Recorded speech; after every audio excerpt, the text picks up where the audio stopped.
그런데 그 팔복의 패턴은 복받기 위해서 가난한 자가 되고, 복받기 위해서 애통하는 자가 되고, 복받기 위해서 온유한 자가 되고, 화평케 하는 자가 되고, 그게 아니라고 그랬습니다. 이미 이 말씀을 산상수훈에 해당되어지는 하나님의 나라, 천국에 대한 말씀을 듣는 주의 자녀들, 이들에 대한 대상은 이미 하나님의 나라를 소유한, 이미 하나님의 백성이 된 그들에게 주님이 지금 주시는 말씀이에요. 그래서 이미 하나님의 복을 받은 자는 심령이 가난하다는 겁니다. 이미 하나님의 복을 받은 자는 그 심령 속에 애통함이 있고, 그 심령 속에 온유함이 있고, 그 심령 속에 긍휼함이 있다는 거예요. 그런 측면에서 보면 오늘 본문의 말씀도 마음이 청결한 자는 복이 있나니 하나님을 볼 것이다 라고 했을 때, 우리가 하나님을 보기 위해서 내 마음을 청결하게 만들어야만이 하나님을 볼 수 있는 복을 누린다, 그 뜻이 아니라는 거예요. 우리는 이미 하나님의 자녀가 되었고 하나님의 구속함을 입은 주의 백성이 되었다라고 하면 이미 우리는 그 마음이 청결함을 받은 자라는 사실에서부터 이 말씀은 출발합니다. 그러기에 오늘 우리가 이 말씀을 제대로 이해하기 위해서는 하나님이 주시는 말씀에 있어서 마음이 청결하다라고 하는 그 청결한, 마음이 청결하다라는 말씀의 뜻이 무엇인지를 알아야 되고, 하나님을 본다는 것이 어떤 것을 뜻하는지를 우리가 알아야 됩니다. 그래서 하나님을 보는 그가 참 복이 있다라고 주님이 말씀하시죠. 자, 그렇다면 여러분에게 하나 말씀을 좀 여쭤봅니다. 속으로 답해 보시기를 바라요. 우리가 예수 믿으며 세상을 살아갈 때 정말 내가 최고의 복으로 여기는 것이 하나님의 얼굴을 뵙는 것이 내가 정말 열망하고 내가 바라는 그런 복이 맞는가라는 거예요. 스스로 나에게 자문해 보시기를 바랍니다. 자문자답해 보시기를 바라요. 정말 내가 세상을 살면서 내가 최고의 복으로 여기는 것들이 하나님의 얼굴을 보는 것이 내가 정말 꿈꾸고 소원하고 열망하는 복이 맞는가? 여러분, 많은 사람들이 어쩌면 교회 밖에서도 그렇고 교회 안에서도 동일한 것이, 복이라고 하면 가장 먼저 머릿속에 떠오르는 것이 뭐냐면 자기 확장이라는 거예요. 자기 확장. 소위 자기를 확장시키는 것을 복이라고 여기는 경향이 상당히 농후합니다.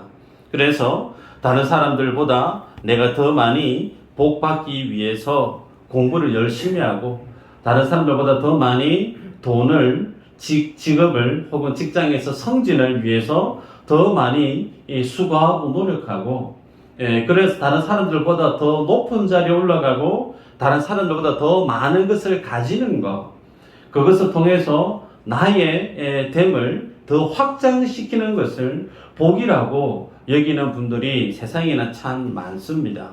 여러분, 지난주에 뉴스를 보니까 사우디아라비아에서 무려 1,300명이 죽었던 사건을 보도하는 것을 봤습니다.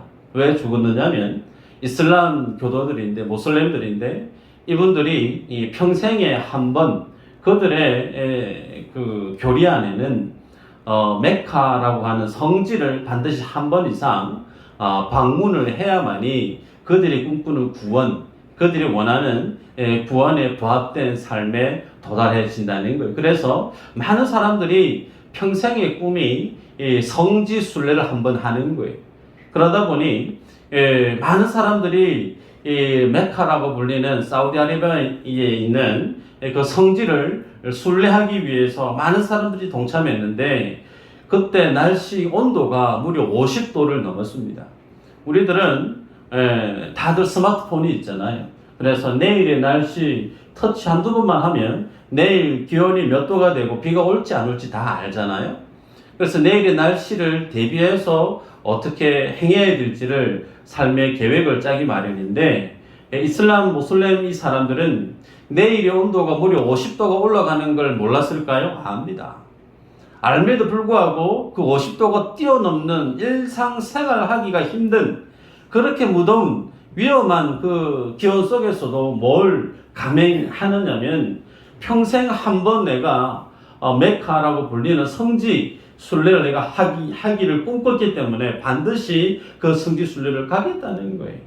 그래서 무리해서 그 성지 순례에 참석했다가 뜨거운 열기 때문에 무려 1300명이 생명을 잃었던 사건이 지난주에 뉴스에 보도가 되었습니다. 심지어 2015년도에는 2000명이 죽었던 사건도 있었습니다. 여러분들은 전혀 놀라지를 않네요. 몇 명을 돌아가셔야 와 놀랄지. 1300명이 죽어도 2000명이 죽어도 내하고 별 상관없으니까 무덤덤하실지 모르겠지만 중요한 것은요, 이분들은 그렇게 자기의 생명을 걸고 자기의 구원에 완성된 그 구원을 위해서 생명을 걸고 그 순례의 길에 발을 옮긴다는 거예요. 그들의 간절한 열망이라는 겁니다. 오늘 나의 열망이 뭐냐는 거예요. 내가 세상을 살아가면서 정말 소원하는 그 어떤 꿈이 하나님의 얼굴을 뵙는 것이 맞는가 여쭤보는 겁니다. 여러분, 그러기에 우리들은 오늘 이 말씀을 보면서 하나님이 우리에게 요구하시는 이 복이 뭔지를 다시금 점검하는 시간 되어지기를 바랍니다.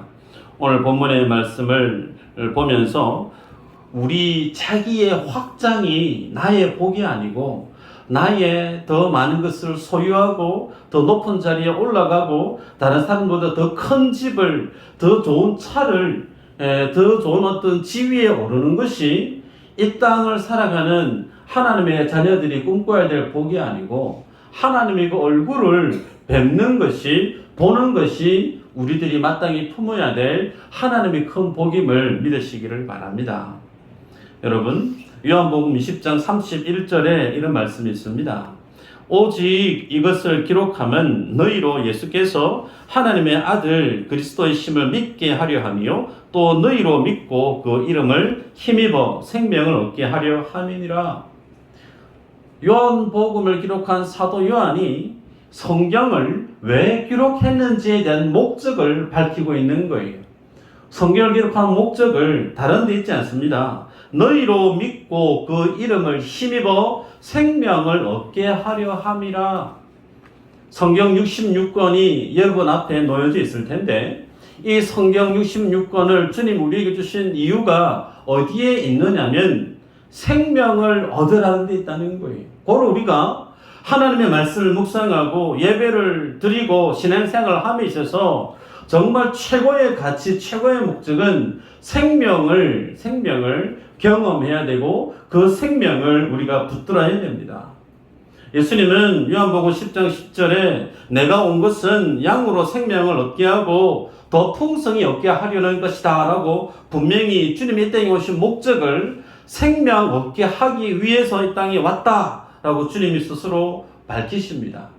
그런데 그렇게 생명을 주시기 위해서 이 땅에 오셨던 예수님을 세상은 환영을 했던가? 그러지 아니했어요. 예수님이 생명을 주시기 위해서 하나님의 보좌를 창조주 되신 그 주님이 다 내려놓고 이 땅에 우리에게 생명을 주시고자 오셨음에도 불구하고 세상이 예수님에 대해서 행했던 그 모습은 주님을 영접지도 아니했을 뿐더러 그 주님을 십자가에 못 박아 죽였다는 거예요. 뭘 반증하는가? 세상은 생명에 대해서 관심이 없다는 거예요. 세상은 하나님이 죽은 인생들 속에 지옥을 향해 달려가는 그들에게 하나님의 열망의 최고의 가치인 그 하나님의 영생, 생명을 주기를 정말 원하시는데 정작 그 생명을 받아야 될 세상은, 인생은 그 하나님의 생명에 대해서 별로 관심이 없다는 거예요. 어디에 관심이 있을까요? 생존에 관심이 있습니다. 생명이 아닌 생존에 많은 사람들이 관심을 가집니다. 그래서 여러분들이 세상 살면서 가까이에 있는 지인들에게 한번 얘기해 보시기를 바랍니다. 천국에 대해서 얘기를 해보세요. 하나님 나라 혹은 정반대로 지옥에 대해서 얘기 한번 해보세요. 천사에 대해서 말씀해 보시고 귀신이나 사단인지 얘기 한번 해보십시오. 그러면 얼마 못 돼서 여러분 주위에는 지인이 한 사람도 없을 거예요. 반면에 많은 사람을 얻기를 원한다. 그러면 열심히 주식에 대해서 공부하신 분들은 조만간에 상한가를 탁 찍을 주식 상품을 여러분이 수소문해서 당신한테만 얘기해 주겠다고 일하보라고 막 얘기하면 많은 사람들이 얼마 못 돼서 많은 사람들이 모여들 겁니다. 주식에 대해서 나는 좀 전문가가 아니다. 그러면 값이 뛸 부동산에 대해서 조금만 공부하고 나서 있잖아. 조금 있으면 여기에 투자하면 돈이 어느 정도로 올라갈 거야. 라고 얘기를 조금만 내비치시면 금세 여러분 주위에는 많은 사람들이 몰려들 겁니다. 사실일 겁니다. 여러분, 세상 사람들은 이 세상에 대해서 관심을 갖고 세상 사람들은 생존에 대해서 나를 부욕해 해주고 나를 안전하게 지켜줄 것 같은 안목의 육신의 이생의 자랑에 해당되어지는 것들에 대해서 앞다투어서 가지려고 하고 그것을 삶의 목적으로 내달려가는 인생들이 절비합니다. 그런 세상 속에 오늘 우리들은 어떤 사람들인가? 이 세상을 쫓는 인생이 아니고 하나님의 나라를 이 땅에서의 삶이 아닌 영원한 하나님의 삶을 영생을 꿈꾸고 그것을 바라는 인생은 어디에 관심을 두고 사는 인생인가? 이 세상이 주된 삶의 관심지가 아니라는 겁니다. 반면에 세상 많은 사람들은 이 세상이 그들의 주된 관심 대상자입니다. 그래서 세상에 조금만 뒤처지면 위기의식을 느끼고 세상에서 조금만 뒤처지면 그것이 불안해서 어쩔 줄 몰라 해요. 여러분, 기억해야 될 사실은 많은 사람들이 세상에서 더 빨리, 더 많이, 남들보다 더 많은 것을 취하고 싶어하는 그 모든 것들이 많이 있는데 그 많은 것들 중에 영원한 것이 과연 몇 개나 있을까? 단언컨대 하나도 없습니다. 세상 사람들이 앞다투어서 가지고 싶고 소유하고 싶고 올라가고 싶고 자랑하고 싶고 그것이 큰 집일 수가 있고 좋은 차일 수가 있고 좋은 집일 수가 있고 내 배움에 학위에 자랑일 수도 있겠지만 그 모든 것들 영원한 것들은 단 하나도 없어요. 그러기에 성도는 눈에 보이는 것을 붙잡으려고 살아가는 자가 아니고 눈에 보이지 않는 세상 하나님이 우리에게 주기를 원하시는 영원한 하나님의 나라에 대한 가치를 바라보고 이 땅에서 유한한 한계가 있는 이 땅에서 영원한 하나님의 나라를 내다보고 그 나라의 가치를 제대로 볼 줄 아는 영적인 안목을 지니고 하나님 우리에게 주신 그 시간을 이 땅 가운데 허비하는 인생이 아니고 주님의 나에게 주신 이 생명이라고 하는 그 시간을 하나님이 나에게 주기를 원하시는 생명 그 하나님의 나라를 위해서 살아가게끔 우리에게 기대를 가지고 있는 분이 우리가 지금 예배하고 있는 하나님인 줄 믿습니다. 그러기에 우리들은 정말 열망해야 될 그 대상은 이 땅에 보이는 것들이 아닌 잘 보이지 않는 하나님 나라요 그 하나님의 얼굴임을 믿으시기를 축복합니다. 말씀 하나 볼까요? 민수기 6장 24절에서 27절까지 한번 읽어볼까요? 시작! 여호와는 내게 복을 주시고 너를 지키시기를 원하며 여호와는 그의 얼굴을 내게 주사 은혜 베푸시기를 원하며 여호와는 그 얼굴을 내게 향하여 쓰사 영광하시기를 원하노라 할지니라 하라. 그들은 같이 내 이름으로 이스라엘 자손에게 축복할지니 내가 그들에게 복을 주리라. 아멘.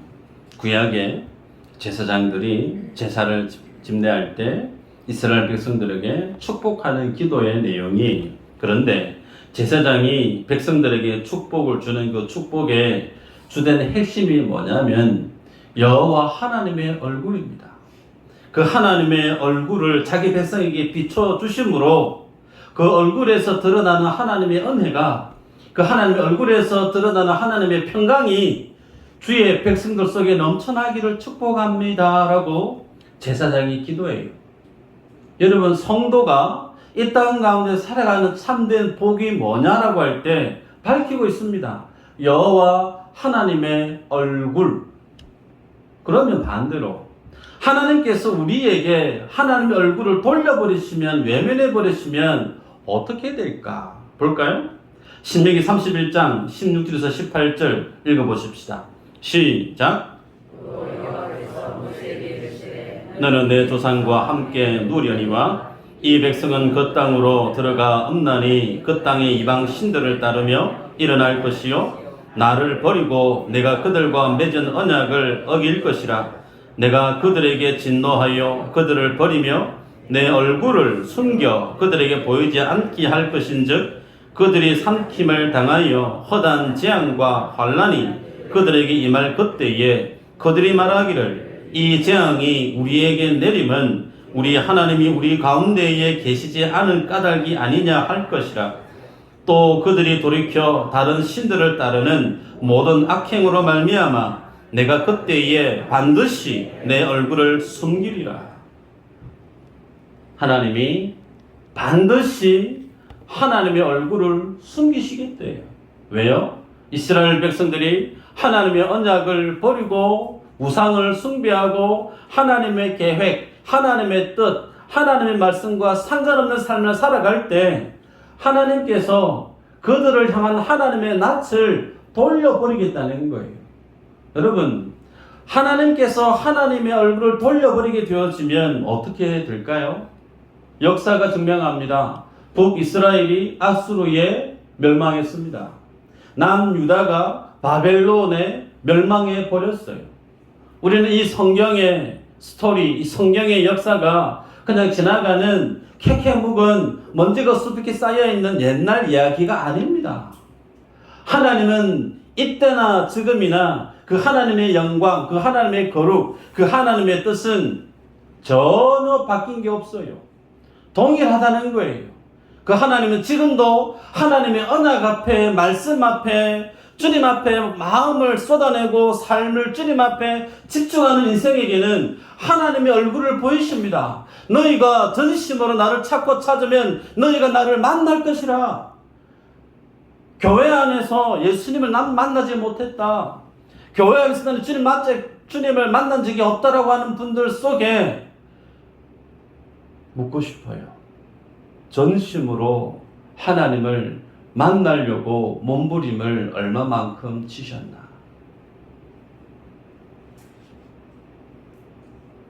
하나님이 거짓말장애인가? 성경 말씀이 사기인가? 소설인가? 정말 아니면 하나님 말씀이 진짜요 참이고 진리인가? 이건 누가 경험해야 될까요? 앞에 있는 목사가 아무리 핏대 세워가면서 성경이 진짜입니다, 진리입니다, 내 목숨 걸고 전하는 정말 성경 말씀이 참입니다 아무리 얘기를 해도 성경 말씀이 내 인생과 부딪히지 않으면 하나님의 진리는 내하고는 상관이 없는 거예요. 너희가 전심으로 나를 찾고 찾으면 너희가 나를 만난다. 하나님 하신 그 말씀이 진리인지 아닌지 밤을 새면서 금식을 하면서 몸부림치면서 우리 예전에 그랬습니다. 기도원에 가서 나무뿌리 하나 뽑고 와야지. 그런 마음으로 믿음의 야성을 가지고 도전의식 갖고 주님 앞에 주님이 정말 살아계신 신이 맞으면 좀 만나달라고. 주님 만나고 싶다고. 왜요? 주님을 만나야 내 안에 하나님의 생명을 발견하게 되어지니까. 여러분, 주님은 우리에게 주님을 만나기를 원합니다. 이스라엘 백성들이 하나님의 얼굴을 낯을 돌려버리니까 그들의 나라가 사라져버렸어요. 그들의 나라가 사라져버리니까 그들이 어떻게 해석했느냐면 하나님이 우리 중에 계시지 않아서 그렇다. 하나님이 우리에게 얼굴을 돌려버렸기 때문에 그렇다. 그들이 깨달았다는 거예요. 그러면 다시금 하나님의 복을 회복하기 위해서는 어떻게 해야 될까요? 하나님의 얼굴을 돌리면 돼요. 나에게 얼굴을 낯을 돌려버리시니까 하나님의 얼굴을 다시금 돌려놓으면 되겠죠. 그 말은 내가 하나님이 향하는 그 방향에 내가 서면 된다는 거예요. 어떻게? 내가 그 주님의 얼굴을 뵐 수 있는가? 오늘 본문에 주님이 얘기합니다. 마음이 청결한 자는 하나님을 볼 것이다 얘기해요. 그럼 여기서 이제 숙제가 등장합니다. 아, 마음을 청결하게 하면 하나님을 볼 수 있구나. 질문이에요.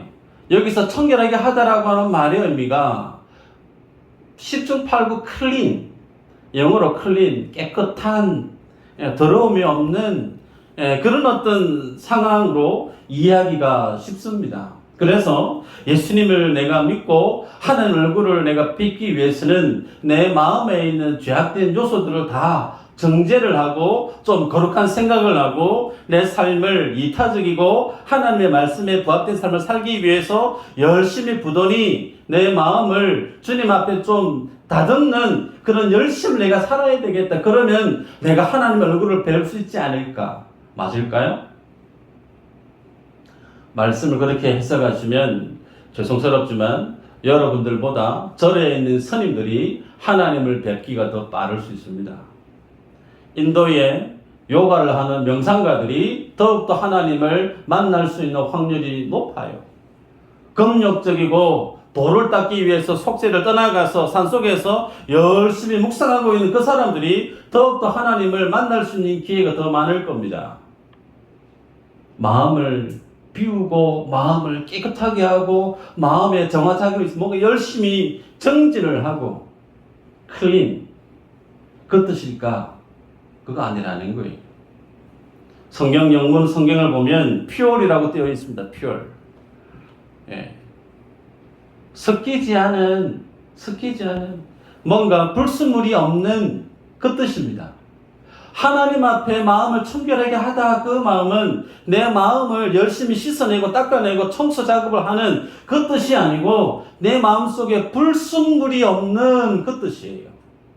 그래서 내 마음이 하나님을 향하여서 뭔가 섞여있고 복잡한 마음이 아닌 하나의 마음을 표현할 때 청결한 마음이라는 거예요. 소위 일관된 마음이라는 뜻입니다. 일관된 마음. 여러분, 그래서 성경에 보면 한 사도가 등장하는데 우리와 같이 뭔가 내가 하나님을 만나기 위해서 열심히 노력하고 내 마음에 묻은 때를 씻어내고 닦아내고 열심히 정화작용을 열심히 하면 내가 하나님의 은혜를 누리고 하나님의 복을 누리지 않을까 싶어서 열심히 살았던 사도가 열심히 살아봤는데 그의 결과를 성경에 기록하고 있습니다. 볼까요? 로마서 7장 18절, 19절, 24절인데요. 제가 읽어드리면 내 속 곧 내 육신에 선한 것이 거하지 아니하는 줄을 아노니 원함은 내게 있으나 선을 행하는 것은 없노라.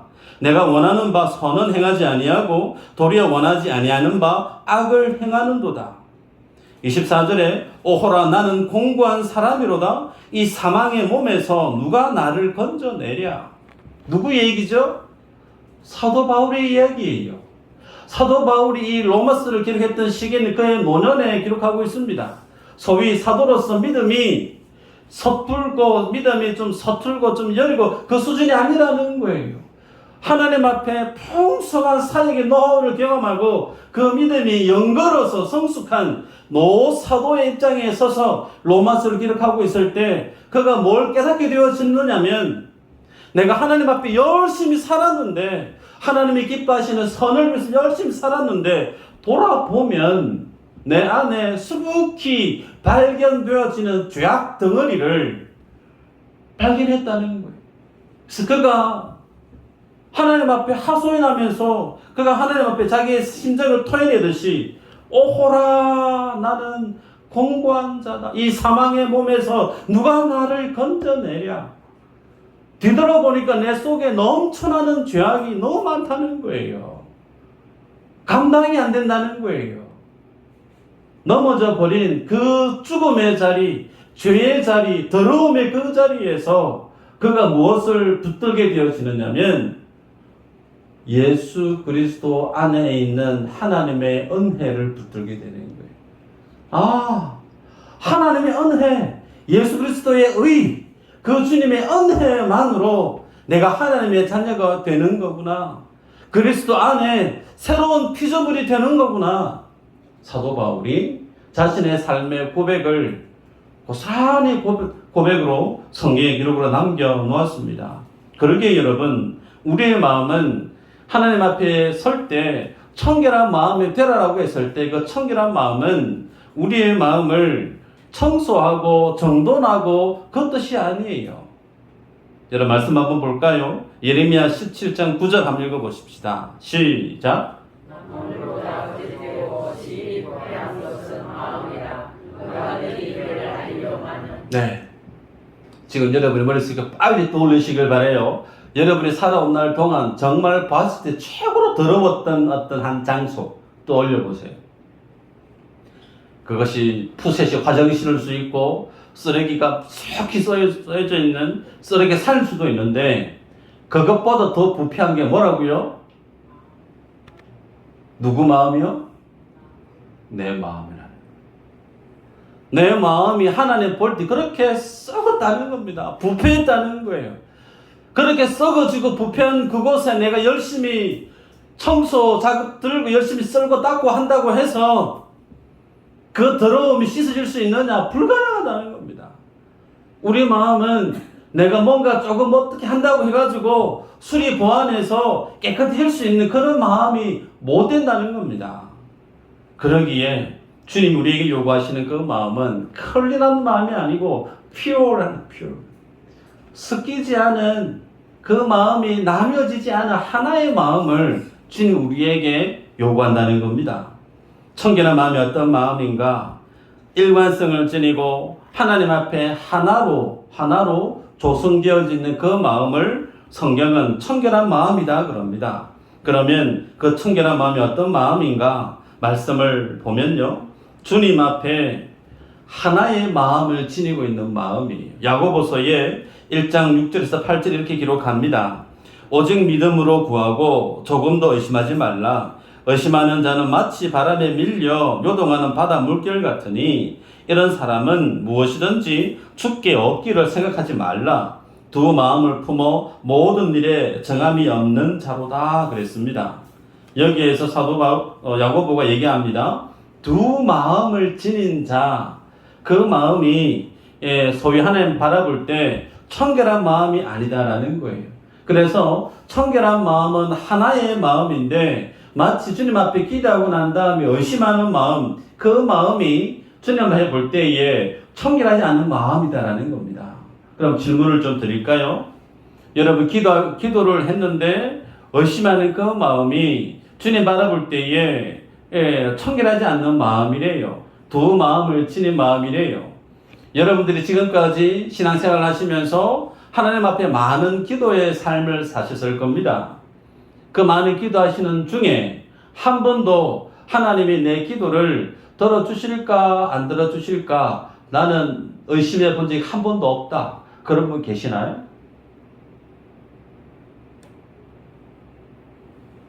다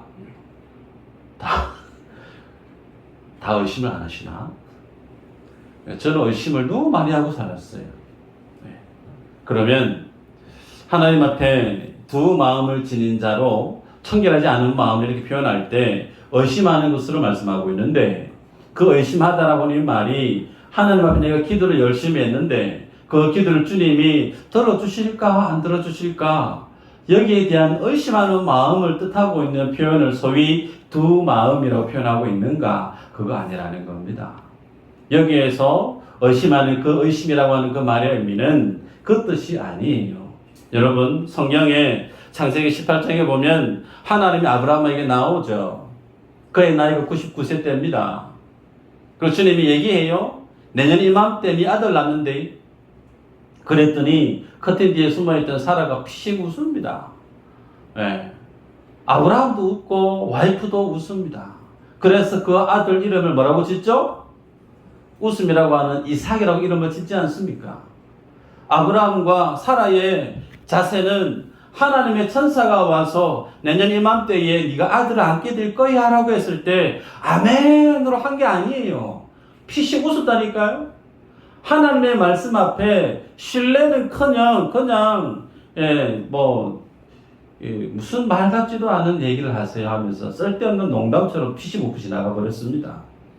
지난주에 큐티를 하신 분은 아시겠지만 엘리사가 수넴 여인과 만나는 장면이 있었습니다. 그 수넴 여인에게 엘리사가 얘기하죠. 내년 이맘때 네 아들 안게 될 거야. 그 수넴 여인이 뭐라고 얘기했죠? 계집을 속이지 마옵소서 그래요.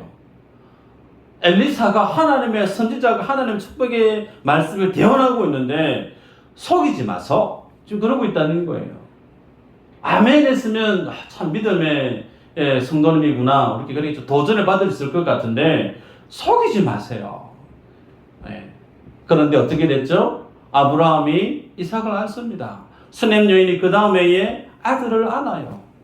무슨 얘기인가? 하나님의 말씀이 증거되어지고 그 말씀 우리들 속에 뿌려질 때 그 말씀 앞에 믿음의 사람 아브라함도 수넴 여인도 아멘 하지 않았음에도 불구하고 하나님의 말씀이 그들 삶들에 성취되어졌다는 거예요.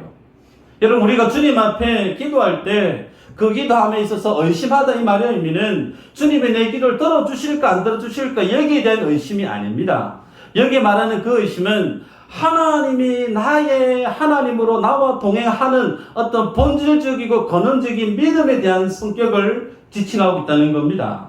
여러분 그래서 두 마음 야고보는 바람에 밀려 요동하는 바다 물결 같다라고 얘기하는데 그 두 마음 여러분 바람에 밀려 요동하는 물결 하면 어느 한 사람이 떠오르느냐면 베드로가 떠오르지 않습니까? 야고보 그걸 다 보고 지금 베드로라고 이름은 못 적었지만 베드로가 이 서신을 봤을 때 이 양반은 지금 내 얘기하는 거구나 바로 알았을 거예요. 여러분 예수님이 새벽에 풍랑이 있는 그 밤 시간에 주님이 바다 위를 걸어오지 않습니까? 그 모습을 제자들이 보고 유령인가 두려워 떨었다 그랬습니다. 그때 베드로가 주시면 나를 명해서 주님께로 오게 해달라고 부탁을 하죠. 그때 예수님이 그렇게 하라고 허락을 합니다. 어떻게 하죠? 베드로가 바다에서 뛰어내립니다. 배에 뛰어내려서 걸어가요. 정말 물리를 걷는 최초의 사람 베드로. 그런데 점차 어떻게 되어지죠? 바다에 그의 몸이 빠져들었습니다. 그래서 마태복음 14장 30절에 바람을 보고 무서워 빠져가는지라 물속으로 쑥 들어갔다는 거예요. 그 모습을 보고 있던 예수님 하시는 말씀이 31절에 믿음이 작은 자여 왜 의심하였느냐 그래요. 의심이 들어가니까 그가 물 위를 걷다가 물 안으로 쑥 들어가 버렸다는 거예요. 여기서 말씀하는 그 의심의 의미가 뭘 뜻하느냐면 베드로가 예수 그리스도만을 바라보고 걷던 인생에서 주님을 향한 시선이 주님과 함께 무엇도 봤다는 거예요? 풍랑을 봤다는 거예요. 바람을 봤다는 거예요. 그 마음속에 예수 그리스도와 일관된 예수 그리스도만 쫓고자 했던 그 마음이 아닌 그 마음속에 어떤 마음도 같이 들어와 버렸느냐면 세상에 대한 마음도 같이 들어와 버렸다는 거예요. 그것을 성경은 주님이 의심하다라고 그랬습니다. 그랬을 때 그의 발이 물속에 쏙 들어가 버렸다는 거예요. 정리하면 하나님이 우리에게 청결한 마음을 우리에게 말씀을 주실 때 그 마음은 내가 예수 그리스도만을 바라보고 있는 마음을 뜻합니다. 그러기에 내가 기도했는데 하나님이 기도 들어주실까 안 들어주실까 의심할 수 있어요. 그거 죄 아닙니다. 그럴 수 있습니다. 그런데 이 말씀을 여러분이 잘 이해하실 것은 예를 들어 여러분이 기차를 타셨어요. 서울에서 대구 오는 기차를 타셨어요. 기차가 KTX가 몇 킬로인지 모르지만 빠른 속도로 막 달리고 있습니다. 대구를 향해서. 그런데 여러분이 기차 안에서 나는 대구 좀 싫다. 다시 서울로 가고 싶어. 그래서 맨 앞에 있는 1호차에서 맨 뒤에 있는 차로 기차 안에서 열심히 다니는지 생각해 보십시다. 그럴 수 있잖아요. 기차 맨 앞에서 기차 맨 뒤로. 그렇게 열심히 간다고 한들 그가 대구를 향해 이동하고 있지 않을까요? 가고 있어요. 왜? 그 몸이 그 기차 안에 있기 때문에 그렇습니다. 이게 뭘까요? 소위 믿음이라는 거예요. 내가 예수 그리스도를 믿는 하나님으로 고백하고 있는 이상 그 속에 크고 작은 의심과 불안과 염려가 있음에도 불구하고 내 삶의 주권을 주님께 온전히 내어 맡겼다면 하나님이 그 삶을 붙든다는 거예요. 그런 마음이 어떤 마음이라고요? 하나의 마음, 청결한 마음이다라고 성경이 우리에게 제시합니다. 그러면 그 청결한 마음, 그리스도만을 바라보고 있는 그 마음이 오늘 주님이 말씀하시고 있는 하나님을 보는 마음이라고 했을 때 아마 여러분들이 이 마음을 다 소유하고 있으리라 믿습니다. 그러면 하나님은 어떻게 볼 수 있을까요? 마지막 부분이에요. 말씀을 볼까요? 요한복음 14장 8절 9절 읽어보십시다. 시작.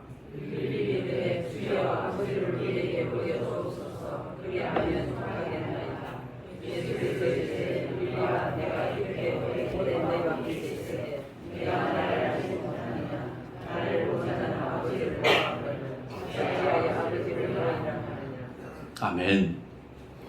빌립이 아버지 하나님을 보고 싶었던 모양인가 봐요. 하나님 아버지 보여주시면 안 돼요. 예수님 하시는 말씀이에요. 어떻게 아버지를 보여달라고 그러냐? 네가 나를 봤니? 그러면 너는 아버지를 본 것과 똑같다. 아버지가 내 안에 있고 내가 아버지 안에 있기 때문에 너는 나를 보았으면 여호와 하나님을 본 것과 같다라고 주님이 해석을 해 주십니다. 소위 이 자리에 여러분들이 교회 출석하고 계신데 예수님을 나의 주라고 고백하실 수 있는 분 계시죠? 예수님이 나의 주인 맞습니다. 주님이 나의 주인 되십니다. 라고 주라, 내 인생의 주인으로 고백하시는 그분은 어떻게 내가 인생의 주인으로 고백할 수 있을까? 내가 할 수 있으니까 할 수 있지가 아니라는 거예요. 성령이 아니면 어느 누구도 예수를 주라 할 수 있다 없다? 없다라고 성경이 선언하고 있습니다. 그러기에 예수님이 내 인생의 주인입니다라고 고백할 수 있는 그 믿음은 내 안에서 나온 게 아니라니까요. 성경이 우리에게 밝힙니다. 그 주라고 고백할 수 있게 만드는 것은 성령의 역사고 하나님의 은혜가 나를 주장하고 있는 결과임을 성경이 말씀하고 있어요. 그러기에 여러분들이 예수 그리스도를 나의 주인으로 고백하고 있다라고 하면 이미 여러분은 누구를 본 자들일까요? 하나님을 본 자들입니다. 그것이 내 입술의 고백으로 드러나고 있다는 거예요. 그러면 그 주님을 본 자, 우리가 어떻게 그 주님의 얼굴을 바라보며 살아야 될까? 그 주님의 얼굴을, 아버지 얼굴을 보고 산다는 그것은 어떤 의미인가? 사랑하는 사람과 눈을 마주보고 있으면 그 사람의 눈빛을 보면서 그 사람의 마음이 보이기 시작하죠. 죄송스럽습니다만 저희 집에 고양이 한 녀석을 키웁니다. 순놈인데 이 녀석이 저를 좋아해요. 저도 그 녀석을 좀 좋아합니다. 근데 그 녀석이 저한테 애용 뭐라고 얘기를 해요. 교회에 있다가 집에 가면 뭔 얘기를 하는지 구박을 하는지 하여튼 한참 뭐 쫑쫑쫑쫑을 해요. 그런데 제가 대충 감을 잡아요. 아, 물이 없구나, 밥이 없구나, 놀고 싶었는데 왜 이제 왔느냐, 뭐 이런 제 나름의 해석인데 거기에 해석에 준해서 행동을 해주면 그렇게 좋아해요. 예, 이 교감이라고 하는 것 같아요. 오래 지나다 보면 동물하고도 이렇게 뭔가 맞는 것 같아요. 근데 하물며 우리가 하나님의 형상을 입은 주의 자녀들이에요. 그러면 우리가 하나님의 얼굴을 마주보고 살게 되어지면 그 주님을 통해 뭘 보게 되느냐면 하나님의 뜻을 알게 됩니다. 내가 아버지의 얼굴을 본다는 것은 아버지의 뜻을 보는 거예요. 나에 대한 아버지의 계획을 보는 거예요. 하나님이 내게 원하는 기대가 뭔지를 보는 거예요. 그래서 그 하나님의 뜻을 따라 살아가게 되는 것, 하나님이 나에 대한 계획을 따라 살아가게 되는 것, 나에 대한 그 하나님의 기대, 나에 대한 하나님의 그 바람, 그것을 이제는 알고 주님이 주신 시 공간 속에 다른 거에 허비하지 아니하고 내가 하나님의 시선을, 하나님의 얼굴을 주목하고 그 주님과 함께 걸어가게 되어지면 나에게 원하시는 하나님의 뜻을 알고 그것을 성취하는 삶으로 살아가게 된다는 겁니다. 이게 뭐라고요? 복이라는 거예요. 이 삶을 사는 자가 하나님의 자녀요, 그 복을 누리는 것이 최고의 복이라 주님 우리에게 말씀합니다. 이 복의 주인공들이 다 되시기를 주의 이름으로 축복합니다.